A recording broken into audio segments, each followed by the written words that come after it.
wabarakatuh. Bismillahirrahmanirrahim. Saya Putri Septiani dari Fakultas Ilmu Hukum. Di sini saya akan mengerjakan tugas UTS mata kuliah Pancasila. Saya akan menjelaskan sedikit tentang sejarah pembentukan Pancasila sebagai dasar negara Indonesia. Pancasila bermula dari perjanjian yang diberikan oleh Perdana Menteri Jepang kepada bangsa Indonesia pada tanggal 7 September 1944. Janji tersebut dilontarkan oleh Perdana Menteri Jepang kepada bangsa Indonesia, tentunya untuk mendapatkan dukungan dari bangsa Indonesia dalam peperangan melawan tentara sekutu. Namun, janji tersebut tidak ditepati oleh Jepang. Hingga akhirnya Jepang memberikan kemerdekaan kedua kepada bangsa Indonesia pada tanggal 29 Mei 1945 melalui Maklumat Hunsaikan.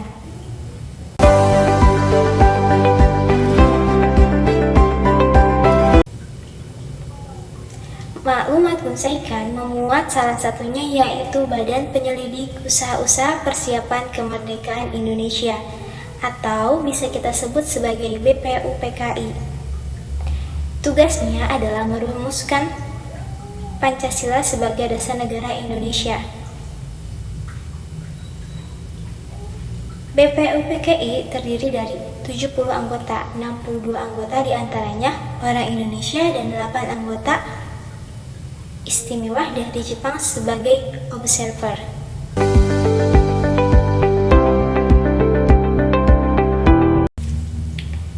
Sidang pertama BPUPKI berlangsung pada tanggal 29 Mei hingga 1 Juni 1945 di Gedung Chua Sang-in. Sekarang kita kenal sebagai Gedung Pancasila bertepatan di Jakarta. Pada saat itu, anggota BPUPKI termasuk Muhammad Yamin, Supomo, dan Insinyur Soekarno memberikan usulan mengenai bahan-bahan konstitusi atau dasar negara.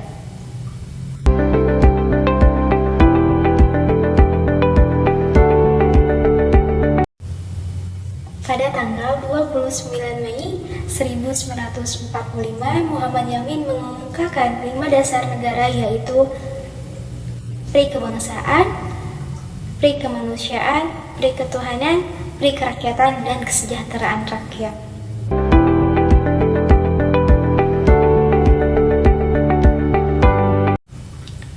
Namun, usulan ini berbeda dengan usulan tertulis yang disampaikan oleh Muhammad Yamin, yaitu ketuhanan yang Maha Esa, kebangsaan persatuan Indonesia, rasa kemanusiaan yang adil dan beradab, kerakyatan yang dipimpin oleh hikmat kebijaksanaan dalam permusyawaratan perwakilan, dan yang kelima, keadilan sosial bagi seluruh rakyat Indonesia.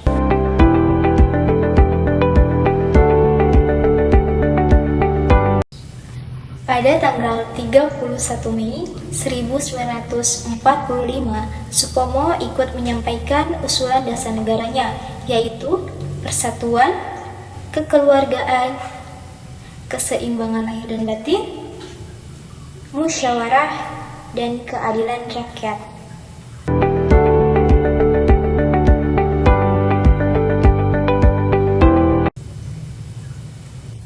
Insinyur Soekarno dalam pidatonya yang berjudul Lahirnya Pancasila pada tanggal 1 Juni 1945 mengusulkan konsep awal Pancasila. Namun, rancangan yang diusulkan oleh Insinyur Soekarno pada saat itu berbeda dengan Pancasila yang kita kenal saat ini.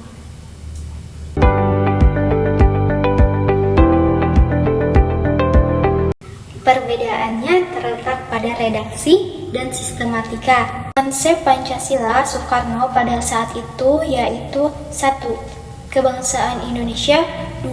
Internasionalisasi atau Pri kemanusiaan, 3. Mufakat atau demokrasi, 4. Kesejahteraan, 5. Ketuhanan yang berkebudayaan.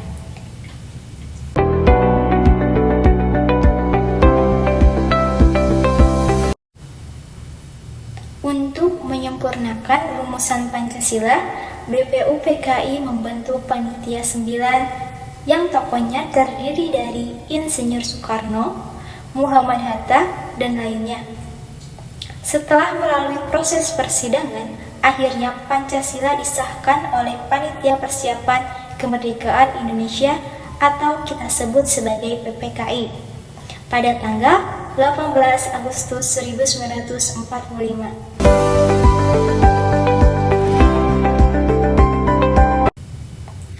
Yang berbunyi 1. Ketuhanan yang Maha Esa, 2. Kemanusiaan yang adil dan beradab, 3. Persatuan Indonesia, 4. Kerakyatan yang dipimpin oleh hikmat kebijaksanaan dalam permusyawaratan perwakilan, 5. Keadilan sosial bagi seluruh rakyat Indonesia.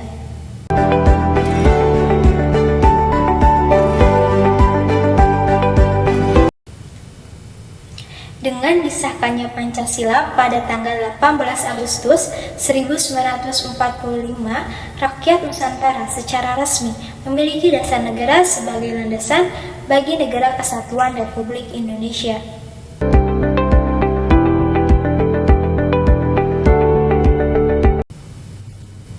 Pancasila bukanlah sekedar replika, melainkan representasi dari semangat dan komitmen bangsa Indonesia dalam menjaga keutuhan, keadilan, dan kesejahteraan bagi seluruh rakyat Indonesia.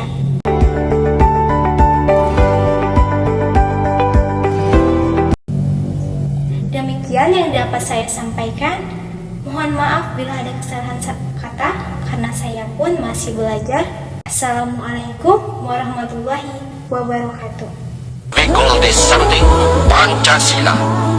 Pancasila or the 5 pillars of our state. Panca is 5, Sila is principle.